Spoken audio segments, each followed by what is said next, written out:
Hello, ladies and gentlemen. Welcome to another Greg in Your Ear, and have I got a treat for you today? Today I'm not in your ear. No, instead we're just going to be speaking noisily and away from the mic, and we've got echo as a result. So this is Greg, echoes off the walls.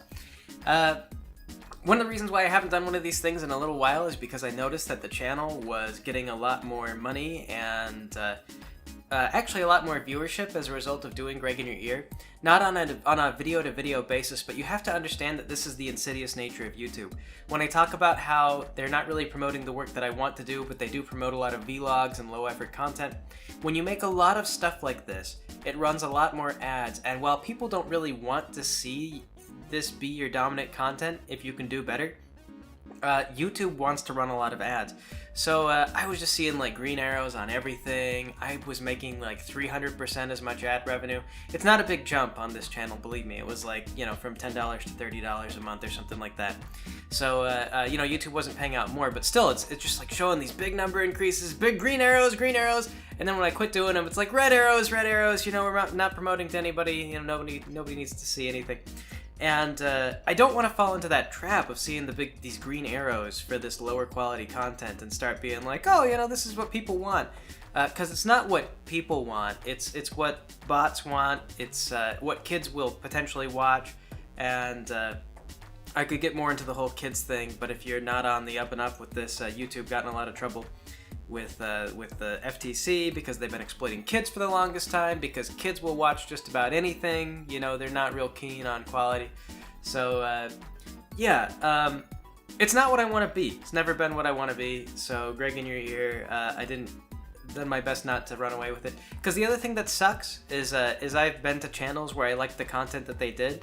They started doing a lot of vlogs, and then pretty soon you can't find the good content buried in the vlogs. You have to go through like dozens of videos just to find the one good thing you wanted to watch. So, I don't want to pollute the channel. But I decided to make one today because the video that I'm doing is based on the whole impeachment thing that's going on right now.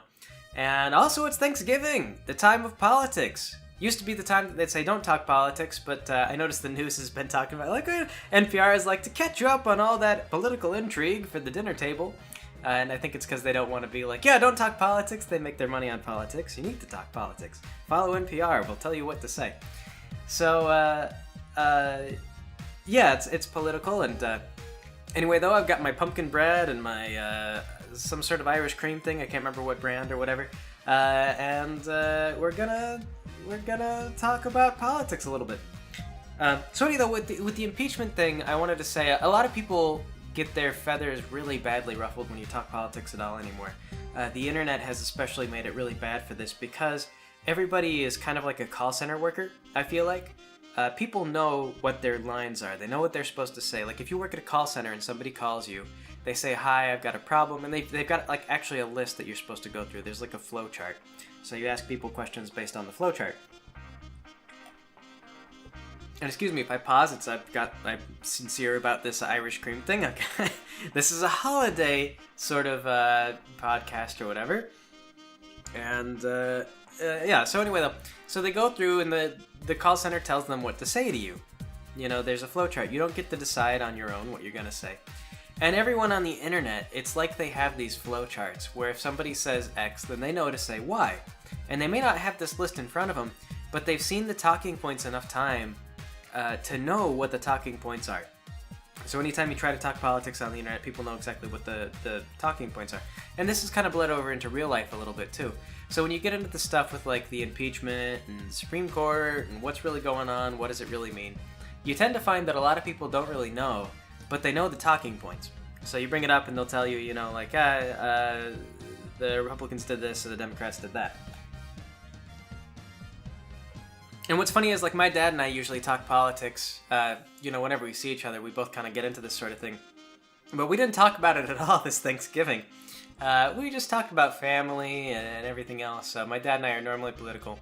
But he and I, neither of us really know what to make of this political landscape that's going on in the United States right now. Because with this whole impeachment thing, it's super strange. It's like a no-win scenario. Because the whole thing,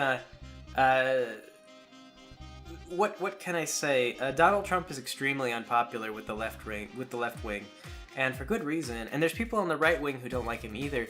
But there's becoming more and more of this sort of like win at all costs mentality on both the right and the left side of politics. And they're kind of like, I feel like they're treating things where if people will vote for them anyway, they don't really care about the ethics or what it means in the long run. So with this Trump thing, what he did is he made some deal with Ukraine where in theory he held up aid to Ukraine and said, I'll give you the aid if you investigate my political rival. And Ukraine has actually got a lot of trouble with corruption. There's the guy in charge over there is he was friends with some oligarch that helped him get elected, and so there are people in Ukraine that don't like him because of that. And then the Bidens are the center of this whole thing. And it turns out that Joe Biden's son, Hunter, is like a drug addict, and then Joe Biden hooked him up with this sweet job over in Ukraine with like a corrupt company and everything. So like nothing's on the up and up. There's no clean people in this entire debate. No matter what you may hear, really everyone comes away from this covered in mud. It's not healthy for them. So the trick is that the Democrats kind of went after Trump over this whole thing, but Trump was also pursuing something that was legitimately gross about the Biden family. And because the Bidens are the front runners, or they were the front runners in the whole Democratic election, if the Democrats are able to say like, well, let's not focus on this Hunter Biden thing, it's kind of like, let's not worry about nepotism and getting people jobs as diplomats when they shouldn't have them. Let's not think about that. Let's focus on the stuff that's illegal on paper. And, and then if Trump wins, if Trump gets away with his thing and he's like, oh yeah, I can ask to investigate my political rivals, that sets a precedent. And then you're going to have a lot of people who can go into politics and make these weird, shady, backdoor deals with, outside governments or whatever. And it's all cool because we have this precedent of like, well, the president did it and he got away with it, which means that it's all fine. And that's kind of what a lot of politics boils down to, is in the long term, the precedents kind of matter, and if people can get away with one particular thing and they don't make a law to adjust how they get away with it, then it can become the norm. So but the thing is that, like I was saying, there's this kind of win at all cost mentality, and I don't know if the Democrats have a really firm case. I keep hearing, this new testimony came through, and there's this new that, and there's new. So they may in the long run. I haven't been following it really closely because I know it's going to go on for a good while. The process kind of requires it to go on for a long time. So even though the news keeps reporting that, there's a new revelation, and this new guy came forward, one testimony isn't going to turn the entire case.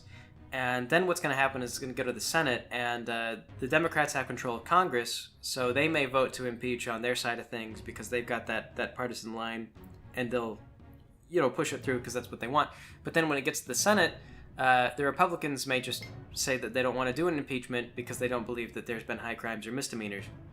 And that's the other thing, is I was kind of telling my dad was like, well, they need to find a crime, and that's the big thing, is that if they can't prove a crime, then they can't impeach the guy. And I was saying, well, that's not actually how it's worded.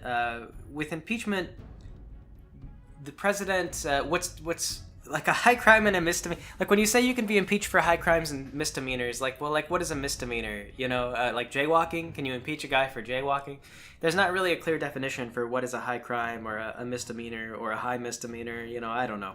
So generally speaking, in theory, you could sort of impeach a president just for being a dick. And you would just need enough votes to go ahead and do it. It's just that they don't normally do that because, again, that sets a bad precedent, where if the establishment doesn't like a president, they would just impeach him on the basis of high misdemeanors, or whatever that means. So, they have to prove that there's a crime, because otherwise they establish a precedent of not needing a crime to impeach the president. It's not that they're legally obligated to find a crime, it's just that they have to, or otherwise they really mess up the system. And, I don't know if they're going to actually be able to prove a crime, but it feels like they're going to push the whole thing through anyway, because they've done their best to establish that everything the president's done is unethical, and then if they don't push through with the impeachment, then they're kind of saying, like, you can get away with it. So, again, it's just kind of weird. It's sort of like it sets a lot of things up that shouldn't be set up, and no matter how it plays out, it's all kind of gross. It's all kind of bad. And there's a lot of people online that wanna confuse the issue and prevent people from really understanding what's going on with the whole situation. So I don't know. I figured there would be people who'd be mad, and all I want to say is just I don't know what's going on. I'm not predicting it. When I wrote the whole impeachment thing, I thought about it from this perspective of like, well, I kind of want Don Albro and Sabrina Wadford to always be fighting with each other, to always be there. So if one side wins definitively, then the other side would have lost. They won't be around anymore, and then I won't have my argumentative duo for the comedy routines later on. So, there has to be a stalemate in the city of Macaque. But yeah, in real terms, though, what I really believe about politics, I mean, people will they've accused me of bias on both sides. I've been blocked on Facebook by every single one of my political friends, because people will post politics, and they'll be like, and it's like that call center stuff. And they're like, here's this talking point. And I'll come in there and I would tear it apart, and then they block me because I disagreed. So I don't have any political friends on Facebook anymore. I don't see as much of it as I used to, but you still get people who will, if you voice any kind of political opinion, will say, well, you're biased. And everybody does have their biases, but it's not as severe of a bias as people often accuse. It's kind of just like, well, this is how I see it, and this is what I know about, and yeah, I don't know. My real take on politics is that I'm kind of concerned that both parties have sort of melded together as far as their practical aims go. Like, the main thing is that our politicians make most of their money in the stock market, so whenever they really focus on the economy, they're always thinking about the stocks, They want to make sure that these companies are doing well and that they're earning returns on their stock investments, because all their money is in stocks. So that's why the big recovery focused on stocks. It's like, we'll cut interest rates so that way we can borrow more money and we can bolster the stock market. We'll bail out all the companies. And they haven't really focused on the quality of life for people on the bottom. And that's why no matter which side of politics you're on, you're probably angry, because you can be pointed towards the other side and be told that they're doing things wrong, and legitimately they are doing things wrong. And I feel like really diehard Democrats don't understand this about their party, and the really diehard Republicans don't understand it about their party either. That you've been betrayed, no matter which side of the political aisle you're on. A little bit of background for the Democrats is the Midwest actually used to be a Democratic stronghold. The farmers used to vote Democrat, and the union workers and everybody would vote Democrat. So Kentucky, coal workers union, that was all a Democratic thing. And that was when our parents were young. But sometime, I think in the 70s they sort of reformed the Democratic Party and became more focused on education. Rather, the educated elite specifically. They started saying, like, well, people need to go and get jobs. They need to pay for an education and get jobs, and we're going to be the party of the educated elite. And I noticed personally, I think some people would contest this, that this reform of the Democratic Party came pretty much right after the Civil Rights Movement. When black men gained the right to vote, suddenly the Democrats didn't want to be the party of the working man anymore. They had to be the party of the man who went to college. So when the Democrats became the party of the man who goes to college, they kind of moved away from supporting unions, and they really left the unions to rot. They betrayed them a lot of times, but it was a good strategy for them for a while, because they still, even today, try to represent themselves as the working man's party, without really doing anything for the working man. So what happens is people who were in unions, they had to vote Democrat because the Republicans were the rich man's party, and it was just the Democrats were like just who you had to vote for. So they just kept voting for the Democrats, and the Democrats kept stabbing them in the back until pretty much now in the U.S. there's hardly any unions at all, and that organization to vote for the Democrats doesn't exist. So a lot of disgruntled families, angry farmers, former factory workers, they hate the Democrats now. And this is what you guys need to understand, is it didn't really start with this social phenomenon that people are always talking about. It was a pragmatic thing that caused this divide between the Midwest and the Democrats. So the Democrats alienated them. They just threw them out the window. Didn't care for them at all. No interest, no support for them. So then the Republicans came in, and the Republicans kind of rebranded themselves as not just the rich man's party, but the rich Christians party, which is kind of weird. It's like, Christianity, you would supposed to be, you would associate it with community benefit and goodwill and that sort of thing. Like a good church organization helps people keep their lives on track. Like I have seen some good church groups, and a good church is a great thing for a community because people get together and they meet. It's personal. They do donations and stuff like that. They try to help people get food when they're in need. Churches and religion can be a great thing, but the kind of a political religion is this weird kind of like money-laden, tax-dodging, basically bankers in the churches type of situation.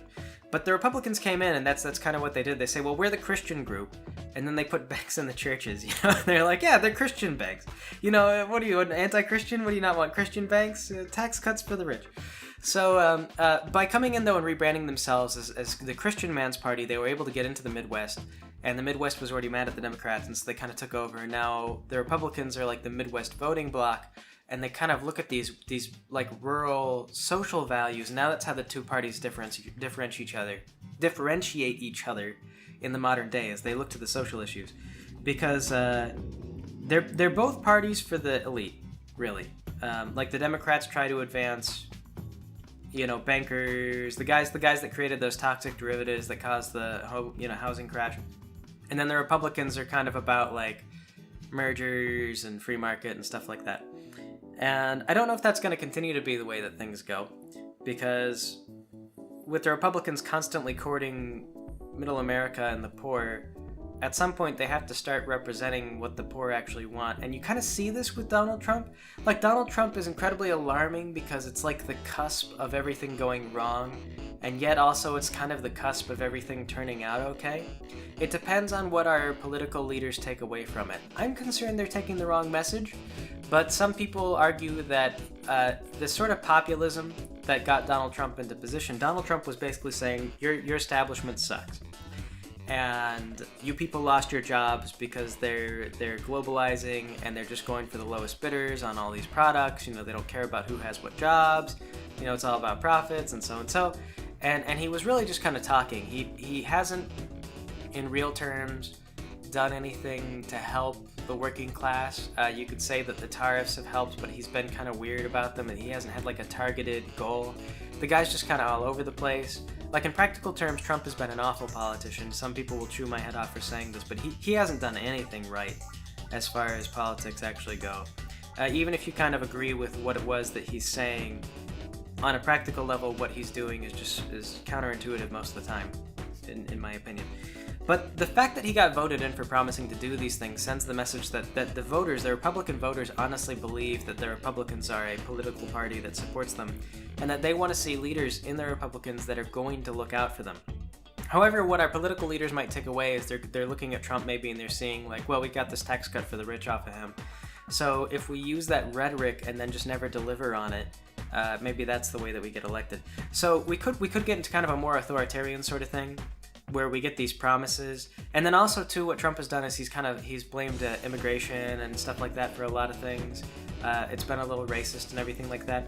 And that's important for a more authoritarian regime where there's a lot of corruption, because you need to blame the problems of the country on something else. Like, you can't admit that you are the one who's profiting off of all these problems. You gotta say, well, it's Mexico. Mexico's doing it. Mexico's the one that's making money off of all these investments I'm protecting. Mexico's the one. And so, they kind of move the blame and just try to make that be the focus, so everyone gets caught up arguing about whether or not Mexico's involved, when in reality, it's just these very powerful people with these very powerful holdings. And you see this in virtually any kind of authoritarian country. The people who are... I always look to the leaders of your country to figure out who's doing well off of a crappy situation in your country. It's always the guys at top. It's never the guys at bottom. I mean, how often do the powerless people who have no influence over anything, how often are they really the ones that are causing all the issues? It's like never. So, anyway, though, I don't know for sure what's going to go on with this whole impeachment thing. Maybe he'll get impeached. Maybe he won't. maybe Trump will get elected. We as a country historically usually vote to give the incumbent a second term. And I wouldn't be surprised if we voted in Trump and it was just like, yeah, because this whole impeachment thing has been bad for the Democrats in a lot of ways, because it's kind of helped to galvanize the Republicans in certain ways. But then also, I think it's just shaken everyone's faith in our political system in general. Yeah. So I don't know. I see it both ways. I get really frustrated by people who want to see it just one way and think it's biased to try to understand things from the other perspective. Like if you don't like Donald Trump, like, oh, you don't care about the Republican cause. It's like, I mean, I'm sympathetic for what you want to do. I get where you're coming from. I don't agree, but I get that you want him to be the president that you voted for. I get that you voted a man in. I get that you voted in an ideal and that you want him to live up to that ideal. And that's part of the other thing that he does, is he is always talking about how the Democrats are preventing him from realizing the ideal. But they all do that. All of our politicians do that. You vote them in because they say they're going to make things better. And then they always turn around and they always say, well, the other side stopped me from making things better. And it's just a political gambit. They were never going to make things better. Elizabeth Warren is promising to tax the wealth from the rich. She's going to go into their bank accounts and steal their money. And like all the experts are coming out and saying like, well, it's not a constitutional thing. Like there's rules that say you just can't do that. But she's promising to do it anyway. And the people who are really politically savvy are saying like, well, if she does get elected, she's going to just get up there and she's going to fail to pass that law because it's illegal. And they would have to amend the Constitution to get it to pass, and they'll never get that amendment because it requires too much of a consensus. And then she's going to blame the Republicans. She's going to say the Republicans did it, even though it was a failed plan from the get-go. So, I'm not seeing, like, whatever. They promise the pie in the sky, and then you won't even get pie. You'll be lucky if you get sky.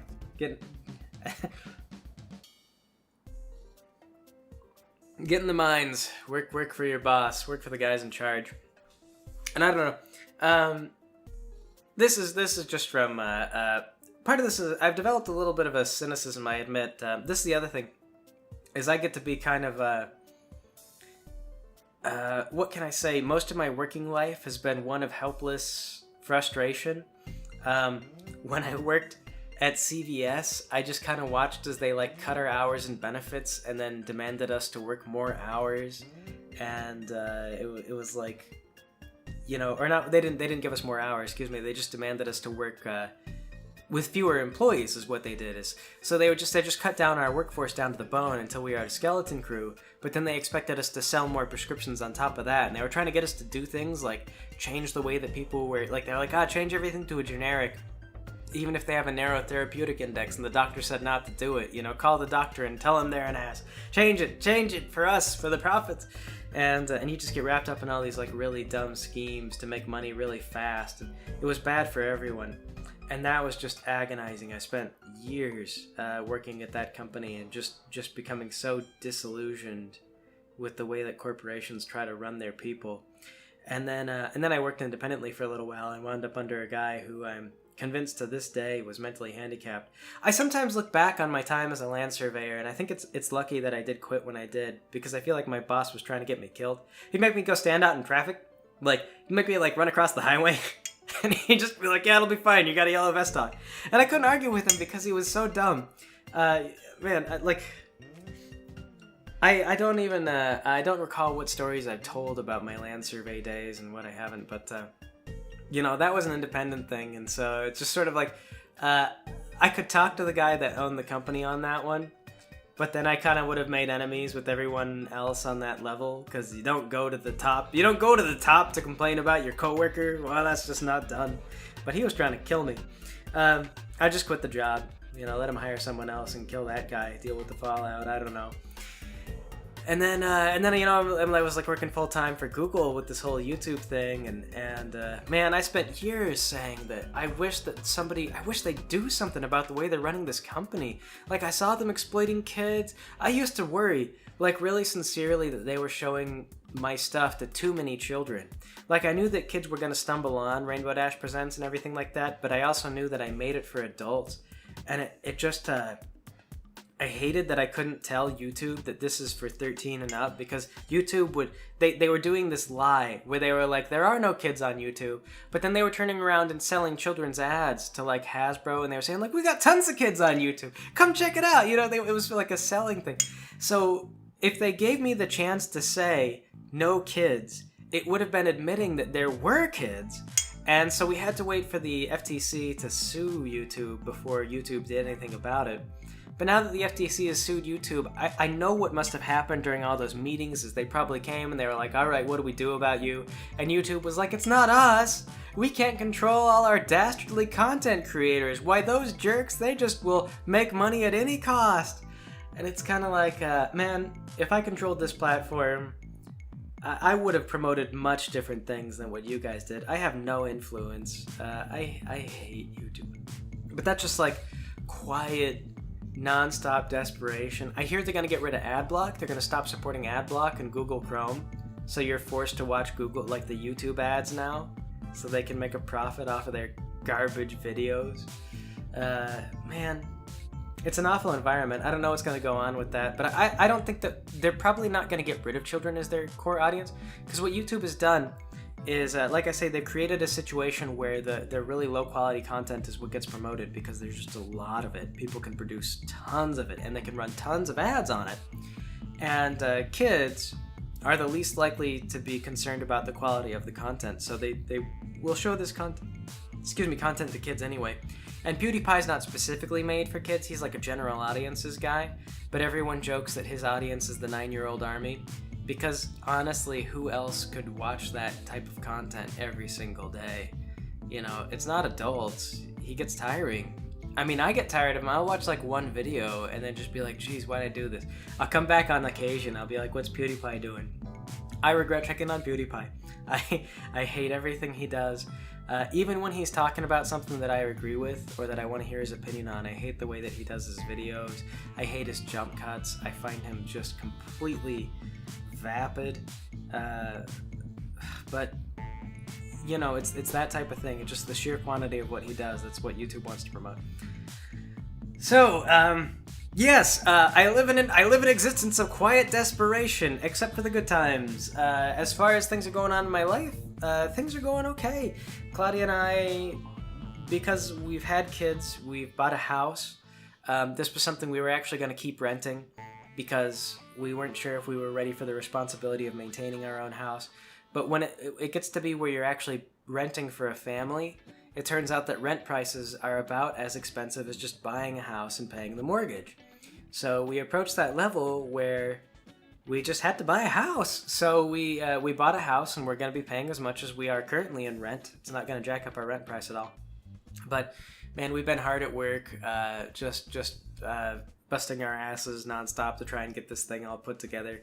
We bought brand new floorboards. We had to tear up the carpet. When we bought the place from the previous owners, they wanted to do it yourself on everything, all the repairs on the house that we needed to have done. And so we found all kinds of things. Man, the previous owners did not know what they were doing. They put in these like laminate floors, and they're not necessarily bad laminate floors, but then they didn't cut around the door jambs correctly. So there's just like these massive holes in the floor where the door jambs are, and we're kind of like, do we really want to go back and replace this, or is this okay? This will be like next year. Because Claudia and I, we don't have that much money, so we kind of, it's sort of like, do we take out do we put this on credit? Like, do we take out a credit card with like one of those? So we kind of have a lot of financial questions in front of us and a lot of work to do. We've got to put in new flooring.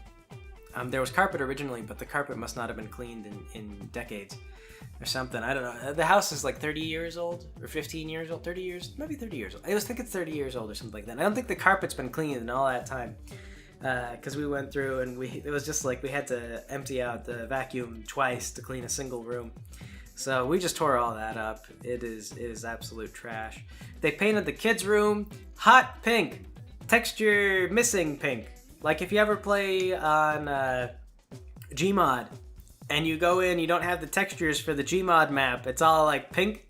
They also have squares on. It's like that color pink. That very obvious like, do not, this is not correct pink. So texture missing pink, it was awful. Like you could see the pink reflecting off into the hallway. It was so bright. So we had to paint over that. That took a couple of coats. And, man, I had to tear down some of the light fixtures. There's this weird LED lamp that doesn't provide any light at all. We had to tear that out. The previous owners put up a chandelier in front of a door. So that had this hilarious situation of every time you opened the door, it hit the chandelier. So we took down the chandelier and like moved it over to the dining area. But we had to like tear this ceiling fan out of the ceiling first. And man, like you spend all day with your arms up over your head trying to like lift things, and it just it's a lot of work. We've had a lot going on. We've been really busy, just lots of stuff. But it's on the bright side, now that we're not paying rent, we're just paying mortgage, it's building equity. So if we ever need to sell the house or whatever, then at least it's kind of an investment, assuming the house doesn't collapse. So it's kind of like moving up in life, and that feels good to be doing that as an adult. I wasn't sure through a lot of my young life if I was ever going to be a homeowner. Admittedly, the artistic thing is not a super great paying job for most of us, so I was kind of like, well, if I have to live in an apartment forever, then I guess that's how it is. But luckily, Claudia was more diligent in school than I was, so thank goodness for her.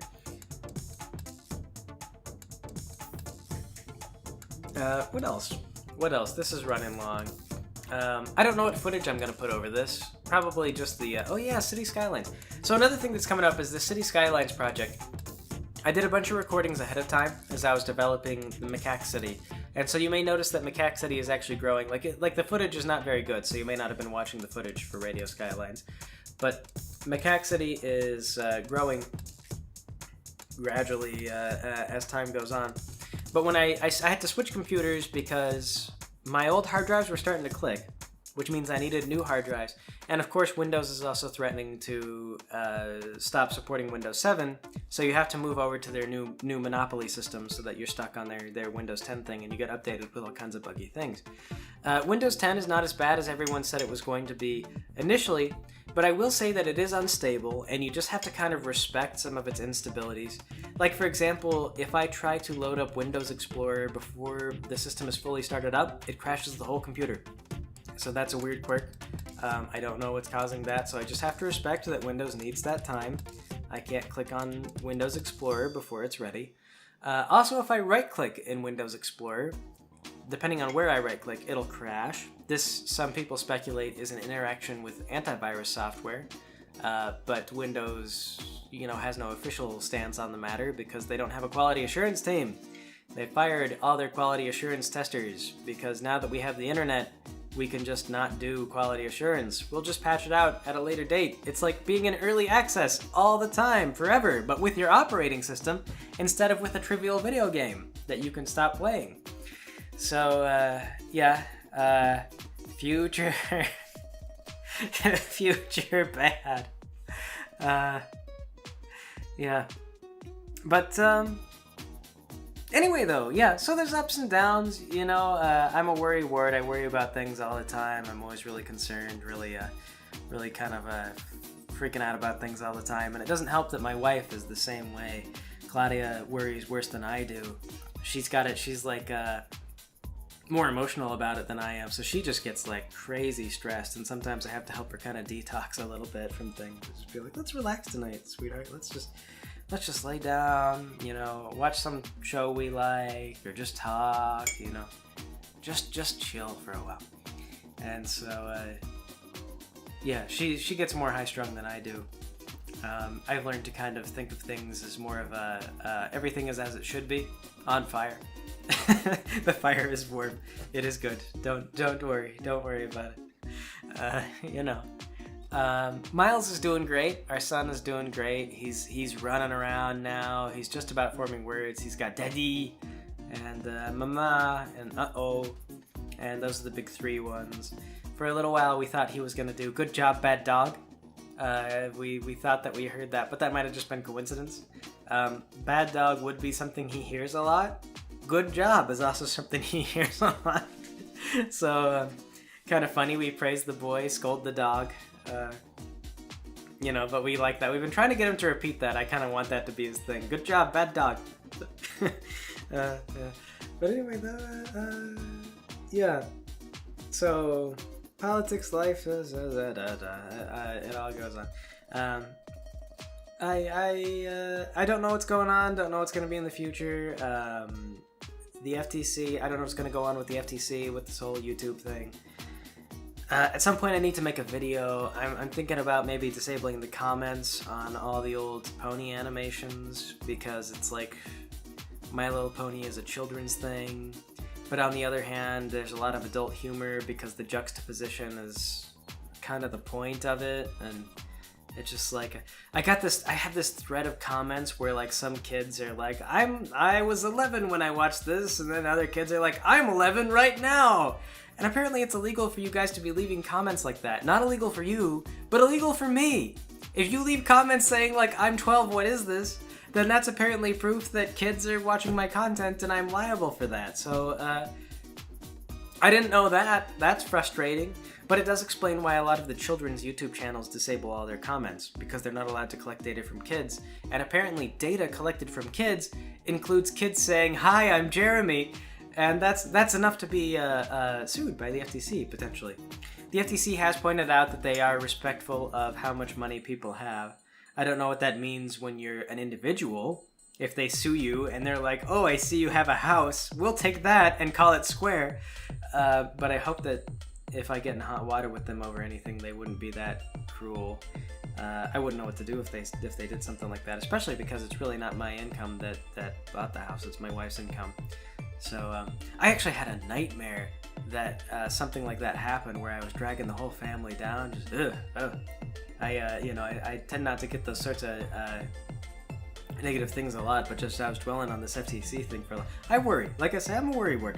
But anyway, let's go back to the high notes. Things are going well. Nothing terrible has happened yet. I'm worried that terrible things will happen, but things are going good, and for the most part, it looks like there's probably not anything terrible going to happen. Something terrible could happen. The FTC wants me to know they're watching me, but theoretically, I should be okay. So, that's it. I hope this didn't suck from the echo. For some of you guys, it's probably better than when I do it right up close, because you really don't like it when I get right up next to the mic. You find it upsetting, and I understand and respect that. But it's the best way for me to do recordings without waking up my child while he's sleeping. Today, my wife is with her family for a little while with the baby, and then we got like a wedding. Man, we have a Thanksgiving wedding. One of our friends is getting married, and that's kind of crazy. Like, man, what a hectic choice. But I know why they did it. I want to speculate. It's okay. No, I shouldn't speculate on it. It's first. All right. Anyway, though, I suppose this has been going on long enough. Practically 40 minutes.